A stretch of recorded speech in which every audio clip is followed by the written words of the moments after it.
ဒီနေ့ဆူဇန်တို့အလုပ်ထဲကတငယ်ချင်းထိုင်းမလေးကိုမာလာရှမ်းကိုအရသာကောင်းတာလေးလိုက်ကျွေးဖြစ်ခဲ့ကြပါတယ်အလွိုင်မမို့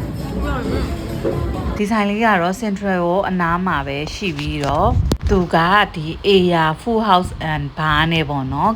အတူတူပဲတွဲဖွင့်ထားတဲ့ရွှေမြေဆိုတဲ့ဆိုင်လေးပါသူက restaurant bar တွဲဖွင့်ထားတာမို့လို့နေခင်းပိုင်းမှာဆိုလို့ရှိရင်လည်းမြန်မာအစားအသောက်တွေအစုံအလင်ရောပြီးသွားလို့ရှိရင်ဒီလိုထိုင်းစားတရုတ်စားအစုံပြီးသွားရင်သူ့မှာ package လေးရှိရပေါ့နော်ဒီလိုမျိုးဘီယာတာဝါတို့ barbecue တို့နဲ့အတွဲလိုက်တို့ alcohol နဲ့အတွဲလိုက်ဆက်လေးပေါ့နော်ရှိပါတယ်ညပိုင်းတချို့ရက်တွေမှာဆိုလို့ရှိရင်ဒုတိယထပ်မှာ amber wine လေးလည်းရှိပါတယ်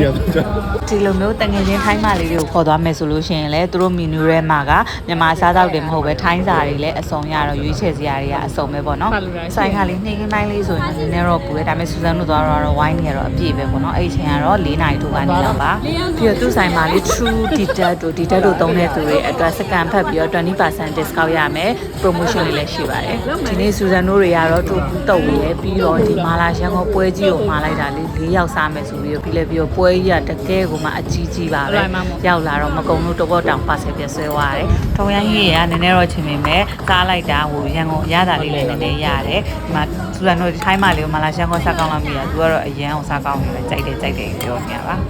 ဒီမာလာရှမ်းကိုကလေပွဲသေးဆိုရင်တော့2ယောက် share ပြီးစားလို့ရတယ်ပွဲကြီးဆိုရင်တော့5ယောက်6ယောက်လောက်ထိကိုစားလို့ AC စားလို့ရပါတယ်ဒါကတော့ထိုင်းမလေးကသူကဖတ်ထမင်းကိုစက်သားပေါင်းကြော်နေပေါ့နော်မှာစားပါတယ်တိုးတုပ်လေးကိုထမင်းနဲ့တွဲစားရတာလည်းအရန်ကိုလိုက်ဖတ်လို့မာလာရှမ်းခေါ်လေးနဲ့လည်းအရန်ကိုလိုက်နေရပါပဲတုံရမ်းရင်းညိုကအချင်လေးနည်းနည်းများပါတယ်အချင်ကြိုက်တဲ့သူဆိုရင်တော့အရန်ကိုကြိုက်မှသိချပါပဲမာလာရှမ်းခေါ်ပွဲကြီးတစ်ပွဲကိုမှာဘတ်300ကျော်နဲ့5-6လောက်စားကြင်เนาะဒီဆိုင်လေးကိုသွားဖို့ညွှန်ပေးချင်ပါတယ်ဒီဆိုင်လေးကိုသွားကြင်เนาะ Aya House Bar and Restaurant ဆိုပြီးတော့ Google Map ကနေရှာဖွေပြီးတော့သွားလို့ရပါတယ်အားလုံးပဲစုံနေကြည့်ပေးရတဲ့အတွက်ကျေးဇူးပါ